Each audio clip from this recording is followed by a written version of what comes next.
하나님께서 오늘 우리에게 주시는 말씀은 로마서 1장 11절부터 17절까지의 말씀입니다. 로마서 1장 11절부터 17절까지의 말씀을 저와 여러분이 교독하도록 하시겠습니다. 내가 너희 보기를 간절히 원하는 것은 어떤 신령한 은사를 너희에게 나누어 주어 너희를 견고하게 하려 함이니 이는 곧 내가 너희 가운데에서 너희와 나의 믿음으로 말미암아 피차 아니함을 얻으려 함이라. 형제들아, 내가 여러 번 너희에게 가고자 한 것을 너희가 모르기를 원하지 아니하노니 이는 너희 중에서도 다른 이방인 중에서와 같이 열매를 맺게 하려 함이로되 지금까지 길이 막혔도다. 헬라인이나 야만인이나 지혜 있는 자나 어리석은 자에게 다 내가 그러므로 나는 할 수 있는 대로 로마에 있는 너희에게도 복음 전하기를 원하노라.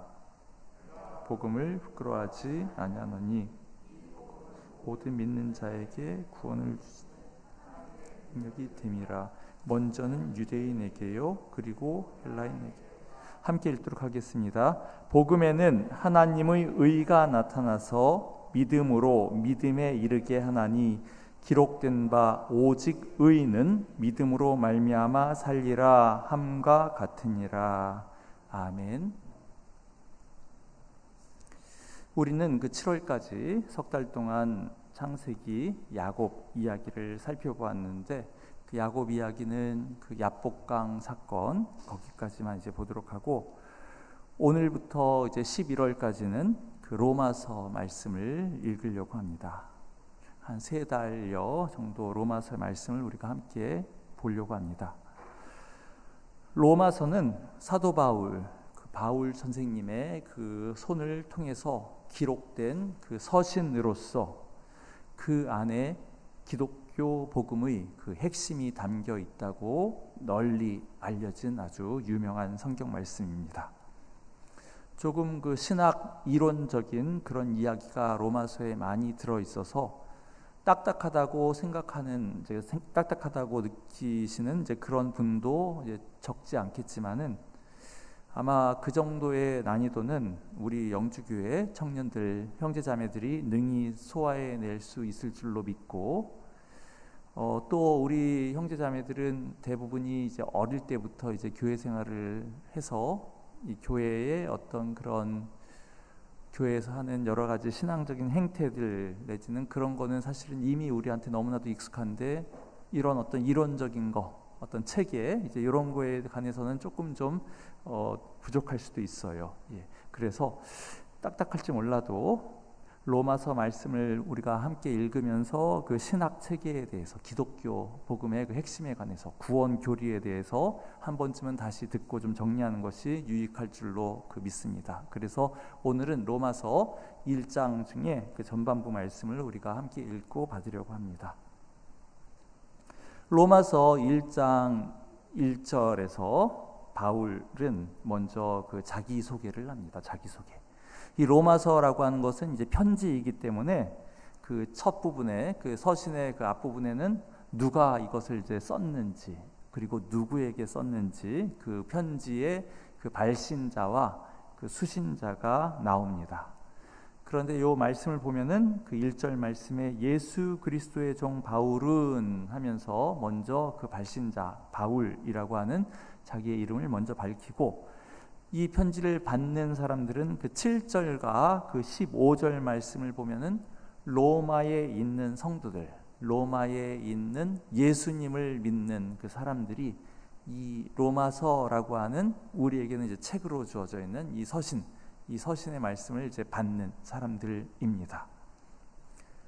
사도행전 말씀을 보면은 바울은 3차례 전도 여행을 하는데 그 중에서 그 제3차 전도 여행이 그 끝날 즈음 그 고린도라는 지역에 이제 바울이 3달 동안 머물렀다, 이제 이런 이야기가 나오는데, 아마도 그때 그 고린도에 머무는 그 3달, 고린도는 이제 그리스 남쪽인데 바울의 그 전도 여행이 주로 지금으로 치면 터키하고 이제 그리스에 걸쳐서 이제 이렇게 이루어집니다. 근데 로마는 사실은 이제 바울이 가지 못했어요. 그런데 이제 가지 못했지만은 그래도 거기에도 예수를 믿는 성도들이 있다는 것을 이제 듣고 그 성도들에게 이제 편지를 이제 쓰고 있는 것입니다.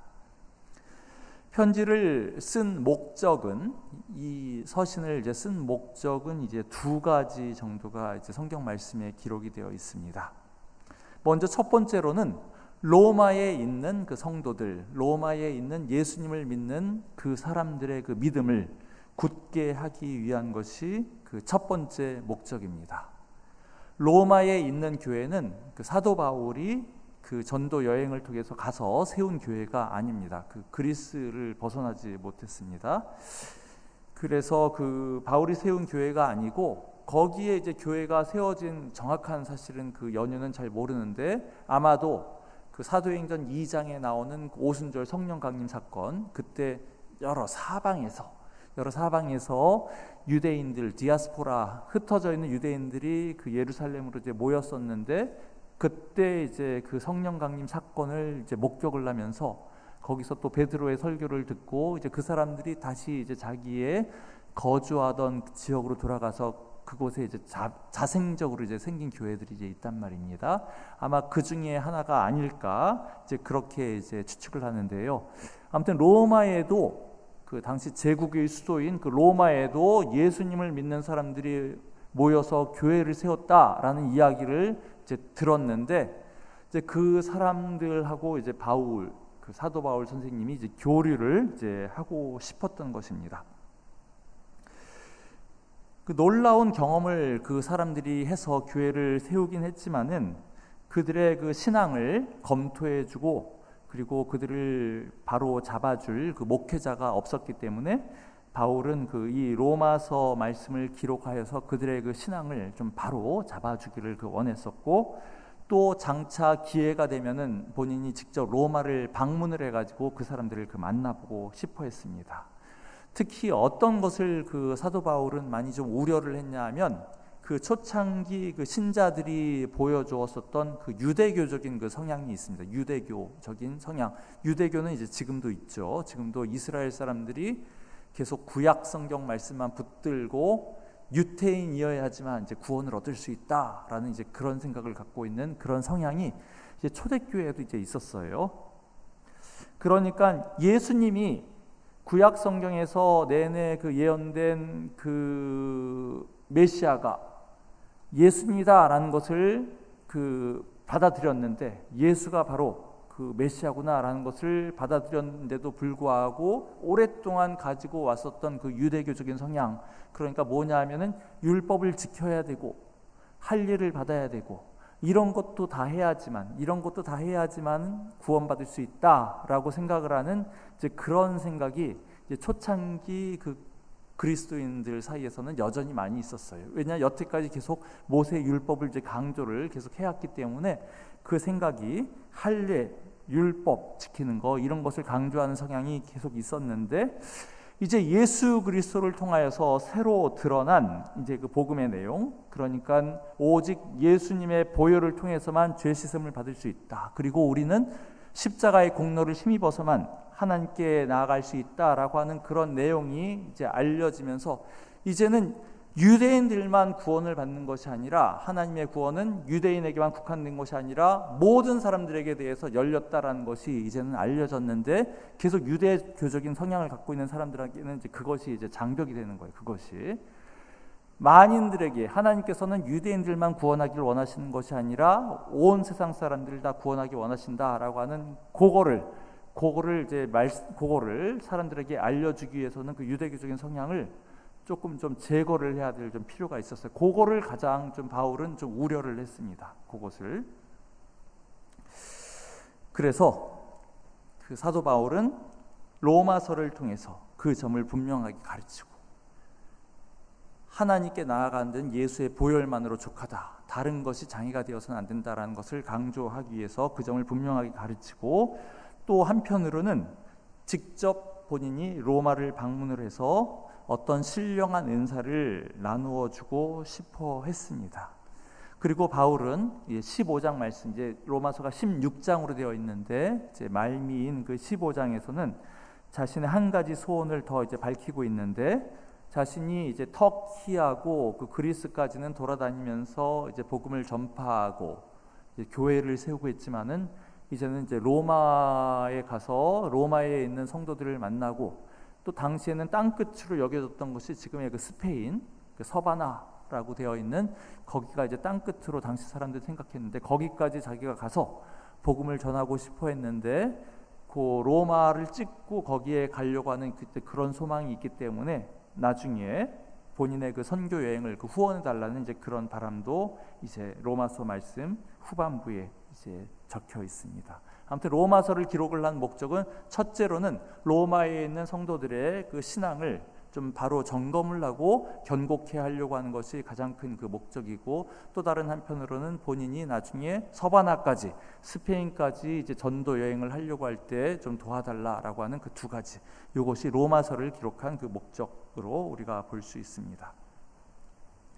로마서는 총 16장으로 이제 이루어져 있는데, 그 중에서 그 절반에 해당되는 1장부터 그 8장까지의 그 기독교의 그 기본 진리라 할 수 있는 복음, 그리고 믿음, 그리고 구원, 요 세 가지가 이제 키워드예요. 복음, 그리고 믿음, 그리고 이제 우리가 읽은 이 말씀에는 의라고 나와 있는데, 의롭다, 죄인이 아닌 의로운 거, 그게 이제 구원. 복음, 믿음, 구원, 요 세 가지의 관계가 1장부터 8장 사이에 이제 나와 있고, 후반부 9장 이후의 그 후반부에는 구원받은 성도들이 이제 어떻게 살아야 되는지 그 삶과 그리고 실천의 문제를 이야기합니다. 우리는 이제 오늘부터 한 11월까지 이제 로마서 말씀을 우리가 이제 묵상을 하려고 하는데, 그 중에서 그 전반부 말씀만을 우리가 살펴보려고 합니다. 먼저 1장 1절 말씀을 제가 다시 한번 좀 읽겠습니다. 예수 그리스도의 종 바울은 사도로 부르심을 받아 하나님의 복음을 위하여 택정함을 입었으니 라고 되어 있습니다. 1장 1절에 요 1장 1절에서 제일 중요한 단어 하나는, 일단은 이 편지를 누가 썼느냐, 이제 바울. 내가 지금 바울이라고 하는 사람이 이 편지를 기록을 한 발신자다라는 것이 이제 나와 있고, 이 바울을 이제 수식을 하는 단어가 세 가지가 나와요. 하나님의 종, 자기 자신을 하나님의 종으로 이렇게 표현을 합니다. 이 종이라고 하는 단어는 사실 뭐 여러 가지 그 뉘앙스가 좀 있습니다. 슬레이브, 당시 이제 노예가 많았던 그 시절에 자기 자신을 이제 노예라고 칭하는 것은 사실은 어떻게 보면은 듣는 사람이 보기에는 어떻게 약간 좀 아무튼 지극한 이제 겸손입니다. 지극한 겸손. 그런데 그 종이 이제 다른 사람의 종이 아닌 이제 하나님의 종, 이제 이렇게 되면은 한편으로 또 이제 권위가 느껴지고 계속 이중적인 의미가 있는데, 아무튼 바울은 자기 자신이 하나님의 종이다라고 하는 것을 말씀하고, 그 다음에 사도로 부르심을 받은 사람이다. 나는 사도, 나는 하나님의 부르심을 받은 사람이다. 사도라는 단어는 내가 널 보냈다, 전령이란 뜻이에요.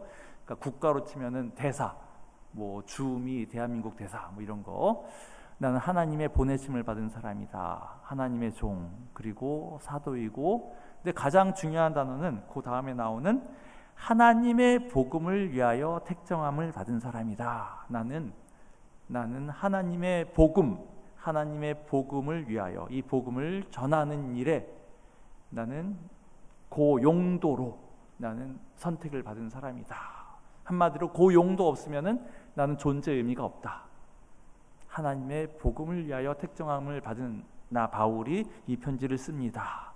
그러니까 지금부터 내가 쓰려고 하는 이 내용은 나 인간 바울의 말이 아니라 나를 보내신 하나님의 말씀이요, 또한 나를 통하여서 하나님께서는 복음을 전하려고 하시는데, 한마디로 말해서 복음의 내용입니다. 이제부터 쓰려고 하는 것이, 나 바울은 복음을 위하여 택정함을 입었다라고 이제 말을 하면서 이제 2절부터는 이제 복음 이야기가 나와요. 바울에서 복음 이야기로 2절에서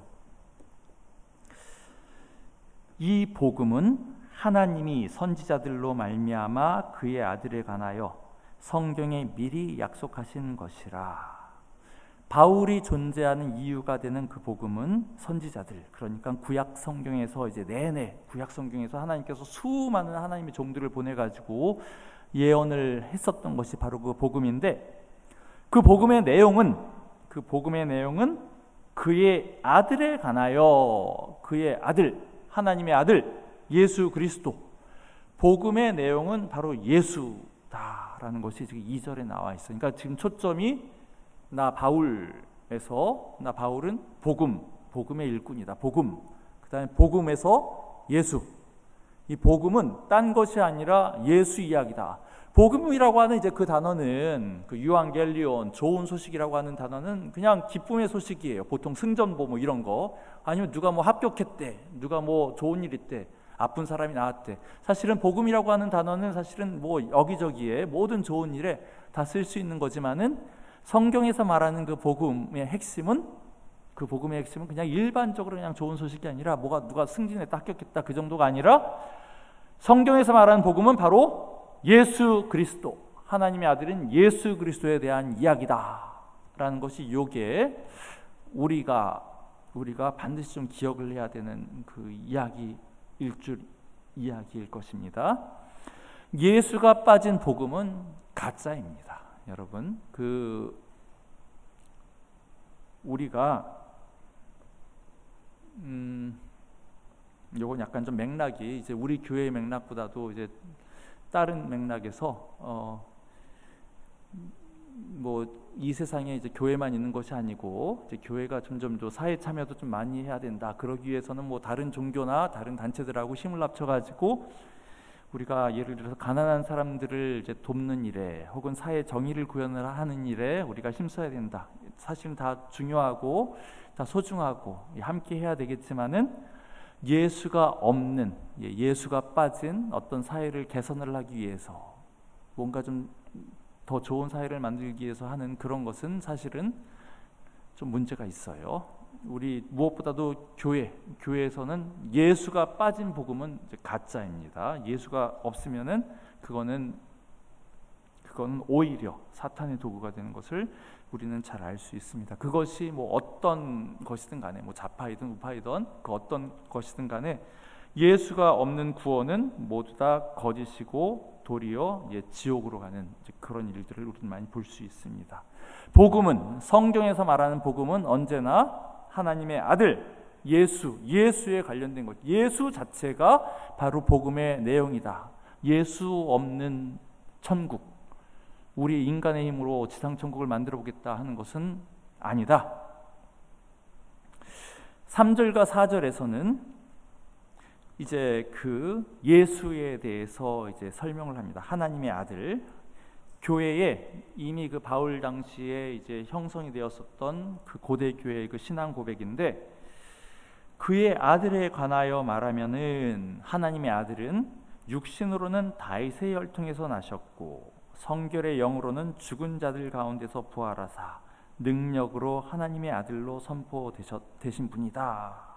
3절과 4절에 하나님의 아들은 이제 이런 분이다. 하나님의 아들은, 메시아는 다윗의 혈통으로 오실 것이다. 다윗의 후손으로 오실 것이다. 라는 것이 계속 예언이 되었었는데, 그 다윗의 후손으로 오실 그분을 바로 우리가 알아볼 수 있는 핵심적인 징표는 뭐냐 하면은 바로 죽음의 세력을 이긴 그 부활 사건이 바로 저 사람이 하나님의 아들, 바로 그 약속된 메시아다라고 하는 것을 사람들에게 이제 알게 해주는 그 징표였습니다. 부활 사건이 없으면은 우리는 예수가 하나님의 아들이라고 하는 것을 우리는 이제 알 수가 없었을 것입니다. 바로 그러한 하나님의 아들이 4절 뒷부분, 곧 우리 주 예수 그리스도시니라. 우리 주 예수 그리스도가 바로 하나님의 아들, 약속한 하나님의 아들이고, 그분이 바로 복음이고, 나 바울은 그분에 대하여 그분을 통하여 우리에게 주어진 그 복음을 너희에게 전하기 위하여서 이 편지를 쓴다. 5절과 6절에서는 이제 바로 그분 때문에, 하나님의 아들 예수 그리스도 때문에 한 번도 만나본 적이 없는 나 바울과 너희 로마에 있는 성도들, 우리가 지금 서로 연결되고 있다라는 것을 이야기합니다. 저와 여러분들의 만남도 그렇죠. 성도들 간의 그 교통은 모두 다 그 예수 그리스도를 중심에 둔 교통이어야 합니다. 우리가 함께 이 자리에 모여서 이제 예배를 드리고 노래를 하고 우리가 뭔가를 이제 이것저것 할 수가 있지만은 이 가운데, 우리 가운데 예수 그리스도가 빠지면은 이거는 교회가 아닌 거예요. 에베소서 2장 말씀에 우리들이 서로 이제 성전을 지어간다라고 하는 그 말씀이 나오는데, 거기에도 예수 그리스도가 모퉁이 돌이 되셨다. 코너스톤, 예수님이 이쪽 벽과 저쪽 벽을 연결을 하는 그 모퉁이 돌이 되어서 너와 나를 만나게 하고 너와 내가 함께 한 건물을 지어가게 하는 그 중심이 되는 게 바로 이제 예수 그리스도이다라는 것이 에베소서 말씀에도 나오는데, 지금 사도 바울과 로마에 있는 성도들, 서로 생판 본 적이 없는 사람들을 지금 우리가 이렇게 대화를 하게 된 것은 바로 우리 주 예수 그리스도가 있기 때문이다라는 말씀입니다. 그리스도께서도 우리를 그렇게 하나 되게 하시는 분이십니다. 예수 그리스도께서 우리를 서로 소통하게 하시고 만나게 하시고 우리를 지금 영주교회 청년부라는 이름으로 하나가 되게 하시는 분입니다. 성도들이 주 안에서 교통을 하면은 그때 피차 아니함이 있습니다. 세상 풍파 속에서 저마다 치열하게 살았던, 저마다 이리저리 수많은 도전을 직면을 하면서 견뎌야 했던 우리 형제자매들이 이 교회 안에 들어와서는 서로 위로와 그 격려를 받을 수가 있습니다. 세상이 줄 수 없는 기쁨과 평안이 교회 안에서 우리의 만남 가운데서 이제 발견이 됩니다. 사도 바울은 이 서신 교류를 통하여서, 혹은 본인이 로마에 가서 그 성도들을 만나서 신령한 은사를 주고 서로에게 유익을 주고 또 바울도 위로함을 받고 이제 그러길 원했어요. 참된 교회의 모습은 이제 그러합니다. 우리가 이 안에서, 그리스도 안에서 만나면은 우리가 서로 안위함이 있는 이제 그러한 모습이 우리 가운데서도 이제 있어야 할 것입니다. 그리고 바울이 한 번도 본 적이 없는 로마 교회 성도들을 위해서 기도하듯이 우리도 서로를 위한 그 기도 속에서, 우리 서로를 위한 그 기도 속에서 우리 영혼의 그 교통을 하는 것입니다. 그러할 때 우리 가운데에서 열매가 맺힙니다. 바울이 너희 가운데 열매가 맺히길 원한다라고 한 말처럼 우리 가운데도, 우리가 예수 그리스도를 중심에 두어서 서로 소통을 할 때에 우리 가운데서도 성령의 열매가 맺힐 수 있을 것입니다. 무엇보다도 교회, 즉 성도들의 그 교회, 성도들의 교제가, 이것이 이제 교회인데, 또 우리 영주교회 청년부 이 안에도 우리가 서로 지금 예수 그리스도를 중심으로 둔 그 교통이 있는데, 교회에는 무엇보다도 절대로 빠져서는 안 되는 것이 바로 복음이죠. 복음이 없이는 교회는 이제 교회도 아닐 것입니다.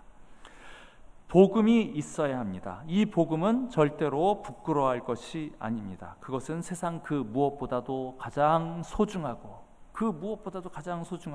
강력한 것입니다. 우리나라 한국의 교회는 좀 역사가 좀 짧아서 좀 그런 거 좀 덜하지만은, 유럽이나 이제 이런데 교회를 가면은 교회마다 이제 보물이 있어요. 보물. 보통 무슨 뭐 세례단이라든지, 우리 교회는 무슨 그림이 보물이라든지, 보통은 다 문화재로 이렇게 지정이 되어 있고, 그래서 사실 국가적인 그 이제 관리를 받는 그런 보물들이 유명한 교회들 그런 데는 다 있어요. 그런데 저도 돌아다니면서 그런 거 보는 거 좋아하지만은 이 말씀을 준비하면서 좀 속으로 좀 피식 좀 웃었습니다. 그 어떤 교회 갔더니 뭐가 보물이고 어떤 데 가면 뭐가 보물이고 잘 알겠는데, 그게 진짜 보물인가? 그럼 안 되겠죠? 뭐가 보물이어야 되겠습니까? 우리 교회 가운데, 우리 교회는 뭐가 보물이에요? 영주교회? 어떤 그 분은 우리 교회 이 본당이 지금 우리가 예배드리는 이 본당 너무 아름답죠. 사실은 정말 아름답습니다. 우리 교회 저도 그렇게 생각을 하고 딴 데랑 좀 비교를 해봐도 그렇다고 해서 이 교회 건물이 보물이냐? 그러면 안 되겠죠. 우리 교회 가운데서 뭐가 보물이 돼야 되겠어요? 우리 가운데 있는 복음, 우리 가운데 있는 복음. 어떤 교회는 이제 교인 수 많은 것을 자랑해요. 우리 교회는 교인 수가 이렇게 많다. 어떤 교회는 예산이 많다고 자랑해요. 그래서 막 우리는 뭐 하나 음악회를 하나 하더라도 우리는 뭐 아주 뭐 수준 높게 해. 뭐 그런 거 자랑할 수도 있죠. 예, 그런 거 자랑. 우리 교회는 무슨 뭐 잘난 사람들이 많이 다녀. 무슨 의사나 뭐 아무튼 그런 걸 자랑을 하는 데도 있지만은 그러면 안 되겠죠. 교회의 가장 큰 보물은 뭐냐? 예수 그리스도의 복음. 예수 그리스도의 복음. 우리 청년 가운데서도 우리 찬양팀 너무 잘하지만은 정말 저는 우리 찬양팀 그 유튜브 그거 즐겨 듣고 막 자랑해요. 이렇게 좀 잘한다. 자랑스럽습니다. 하지만 그거 이상으로 우리 가운데 가장 자랑거리가 돼야 되는 것은 복음, 예수 그리스도의 복음. 그것이 우리의 자랑이 돼야 됩니다.